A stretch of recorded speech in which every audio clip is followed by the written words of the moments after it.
बड़कागांव के महूदी में हुई घटना पर कांग्रेस विधायक अंबा प्रसाद ने प्रतिक्रिया दी है। उन्होंने कहा है कि बीजेपी इस मामले का राजनीतिकरण में लगी है। बाबूलाल मरांडी समेत तमाम नेता मेरे सीनियर नेताओं की इज्जत करती हूं, पर जिस तरह से राजनीति उनके द्वारा की जा रही है वह दुर्भाग्यपूर्ण है।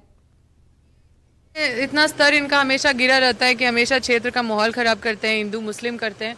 लेकिन हम उनको खुला चुनौती देते हैं कि ये जो इन ठेकेदार बने हुए हैं हिंदू के, और इस तरह का मतलब जो माहौल बनाए हुए हैं, कुछ लोग बाहर के आते हैं, नेतागिरी करते हैं, इतना पागल जैसा काम करते हैं। मतलब हिंदू का हम मुझे लगता है कि ये लोग एक हिंदू छवि का इमेज खराब कर रहे हैं। हम लोग वैसे हिंदू को मानते हैं जो मर्यादा में रहते हैं, वैसे हिंदू को मानते हैं जो अपने संस्कार के साथ खड़े रहते हैं, और हम लोग मर्यादा में और संस्कार के साथ खड़े रहते हैं। हम लोग कभी भी नफरत फैलाने वाला धर्म नहीं हम लोग का। हम लोग का धर्म में भगवान श्री राम प्रेम सिखाए हैं, सबको जोड़ने के लिए सिखाए हैं, और हमेशा हम क्षेत्र को जोड़ के रखे हैं